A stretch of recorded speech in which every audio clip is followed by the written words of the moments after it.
கூட்டத்தில் சொல்றாரு. இந்த கூட்டத்தில் மனுஷன் இன்னொரு வார்த்தையும் சொல்லியிருந்தாரு.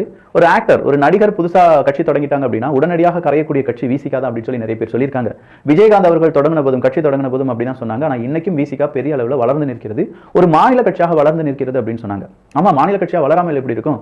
நீங்களாம் பிளான் பண்ணி தானே விஜயகாந்த் அவர்களுடைய கூட்டணிக்கு போய் அவரை கவுத்து விட்டு மறுபடியும் அவருக்கு எதுவுமே செய்ய முடியாம ஆக்கிட்டீங்க அப்படிங்கிறது நீங்களே சொல்லியிருக்கீங்க. அதை நீங்களே நாங்க ஏன் மக்கள் நல கூட்டணிக்கு போனோம், விஜயகாந்த் அவர்களுடன் ஏன் கூட்டணி வைத்தோம், திமுக எங்களை கைவிட்டதனால தான் நாங்க வேற வழியே இல்லாம கூட்டணி வச்சோம், அதன் பிறகு விஜயகாந்த் அவர்களை போட்டு தள்ளிட்டு நேரா இங்கிட்டு வந்துட்டோம் அப்படின்னு சொன்னது எல்லாமே இருக்கு. அப்படிப்பட்ட மனுஷனை இன்னைக்கு எல்லாருமே துச்சமா பேசினதுக்கு காரணமும் இந்த திமுக தான். அதுலயும் அந்த வடிவேல் அப்படிங்கிறவர் தான்.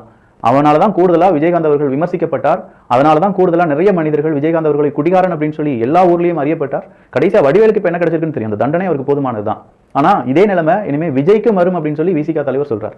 திருமாவளவன் அவர்கள் இப்ப நேரடியா விசிகா ஒரு வேஸ்ட் கட்சி, ஒரு நடிகனை பார்த்து ஒரு கூட்டம் இளைஞர்கள் போகிறார்கள் என்றால் அப்படிப்பட்ட இளைஞர்கள் விசிகாக்கு தேவையில்லை, திருமாவளவனுக்கு தேவையில்லைங்கிறார்.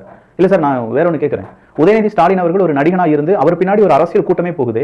அப்படிப்பட்ட அரசியல்வாதிகள் எங்களுக்கு வேணாம்னு சொல்லி நாங்க தூக்கி வாரி போட்டுட்டோம்னா, உதயநிதிக்கு பின்னாடி நீங்க போறீங்க, யார் போறா, திருமாவளவன் அவர்கள் போறாரு, இல்லாட்டி இன்னும் பல கட்சிகள் போறாங்க.